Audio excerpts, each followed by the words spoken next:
diýär. Goýja split kansanýaryň aşağına ýatýar. Ýewre remont edýär. Kabrına bir zat okuyýarmy? Hiç de okuyamam kabrını. Boş ýatyr kabrym. Ahiret öýüm boş ýatyr. Emma fani dünýä muçynar bramram goýa. Goýja maşina malya. Kansanýar malya. Duhkanul hawatini malya. Emma kabryna hiç de okuyamam. Janagam düşünjüňo. Gitjek bir gün. Mahtum bolup boyun bolun bu emre. Mala meşgul olup kalmaň gumra. 100 yıllık teterlik 5 günlük ömrü akıl gerek niçin iştir yaranlar. Gafıl olma gidecek yerine deret. Ana gidecek yerinde. Suslayıp da gerdi çorağına tepere. Beletçe yerinden ne velet gerek. Uğradorlar eğer gitsen gitmesen. Gafıl adam kamatsına yatıp sen. Öttü ömrünü şoktu şok kâr bilen. Dünya mardır yaslanıp sen yatıp sen. Diycalar mı bile yatan mar bile diye. Mar deyip yılana diye. Diyincalar mı şunu? Yılan bilen yatan adam deyince almaz. Şuna içecek bol yani. İnni ne emeliydin? Masumulu unutma. Dünyanı kızgın tutman. İşin ve bikar yatman. Gideceksin diye. Her ne bitsen baran yerin gör olur. İranlı olay. Arap'ta ol. Orsa ol. Beyle de ol. Eyle de ol. Tapav diyor. İnsanın ne şuna bararsın. Her ne bitsen baran yerin gör olur. Hayır kazan yatan yerin nur olur. Yaxşı bolsaň jaýyň cennet hür olur. Yaman bolsaň köýdürürler nar bile diye. Nar diýany saçakda goýdan nar diýär, ot bile goýdururlar. Yaman bolsaň köýdürürler nar bile diýärdi. Indi seredin Türkmanaga ýet aňyr dolan parýatyny. Öljek bolanyny gyýgyrýar. Ýaşyn okudýar. Kelimesine urdyar. İmanly gitsin diýär. Emma Resulullah aýdypdyr. Adançy namaza çağırıp, hayyâles-selâ, mescitlerde namaz kıyırıp, gelin ahiretini deyip, şol adam, namaz vakti olupdur, terat alayın, sınca alayın, usul alayın, deyip namazını hovlup moza, ölecek bolonuna, 70 tane moğullu kulağına kıyıraydım şol. İmanını gidip bilmez deyipdir şol.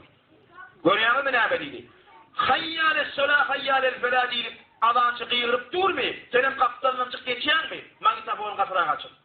Ölecek bolonda, kıyıgını versin mualluk. İmansız gider deyiptir. Na'udhu billah. Namazını okumasa diye. Yama Türkmenama ne diye? Olan iman oku diye. Dünyadan kayıttı yancanlı gerek. 3 gerek, 7 gerek, anlalık gerek, akşam gerek, tevarek gerek, hatım Kur'an gerek, aşk gerek. Ölümden son şolanda dini Müslüman edecek boluyor. Hemme davet etmeli. Hatım Kur'an etmeli. An akşam etmeli, 3-7'sini vermeli, ay 40'ını vermeli, aşını vermeli, tuğunu vermeli, ölünden son. Emma Allah Teala aydiyana, diriken mağulluk et, diriken kıbulan sana, diriken peygamberi bilecek bol, diriken rahmet, kabrını yatla. Bir neme kabrınızı oklu, çayın taşını mıramır bilen bedava oturma, o çayınızı oklu deydi. Peygamberimiz Mustafa sallallahu aleyhi ve sellem aydıptır, ahiret üçün, dünyanı yattan çıkarma. Ahiretin için. Dünya için ahiretin yattan çıkarma. Görüyor musun Ahmet? İkiden bile gerek. Ahireten gerek, dünyada gerek. Ruhiya mahtumul acelmeyin işten gerek. Mal, mülk, oğul, kıyıl, tam, teşe, dolar, valut, maşin, mülk bu da ahireten geçiyor. Hemmetinden geçiyor. Oğullanım, kıyıllanım, bazından geçiyor. Pulundanım, maşindanım, kızıldanım, eylekidanım, beylekidanım, boş. Ruhiya mahtumul acelmeyin işten gerek, mal, mülk, oğul, kıyıl, tam, bulardan geçiyor. Bayavanın köpürdüğünü tuzağa düşten gerek. Sırat köpürdüğüne aydiyen. En çededen günahların üstüne baştan gerek. Tıyırdan iti kıllan içe yollar ondadır. Görüyor mu ya dedi? Tıyırdan iti kıllan içe yollar ondadır. Ahiretin salgı verip durun ne? Her kim öz gününle ağlar, ne ata oğula bakar. Her kim öz gününle ağlayacak. Ne atasına ne oğluna bakacak. Görüyor mu ne dedi? Şerefinin kıyamet mahşer gününde oğlu atasının yakasından tutar diye. Kıyamette oğlu atasının yakasından tutar. Ya da gıyri eçesinin yakasından tutar diye. O ne için? Ay gececan, ay dağacan, ay kalkacan.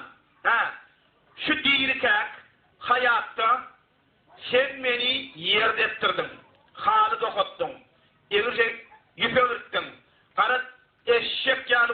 tutaydı meni. Emma näme üçin maňa bir namaz diýen zady öwretmediň, maňa da gerek eken tutaydy. Näme üçin öwretmediň maňa? Maňa dünýä kowdurdyň. Hemme işini ettirdiň. Yer süpürtdiň, yer deptirdiň, gapçanak ýudurdyň, kirimi ýudurdyň. Näme üçin maňa ettirmediň şu zatlar? Näme üçin öwretmediň? Bir egilik kalmany. Ettirämele gende. Kıyamatda gıyri ejetinin yakasından tutacak. Yani oğlu atasının yakasından tutar diye. Şunu ettirmedi. Sen Peygamberimiz aydan kullukum ra'in. Her biriniz çobansınız. Çoban deyip erkek adam aydı. Her çoban kıyamet gününde öz sürüsünden hasabet verir. Yani çağasından, oğlundan, kıyırından, gelininden, onsundan, bunsundan hasabet verir. Kıyamet mahşer gününde. Çağa sen kime?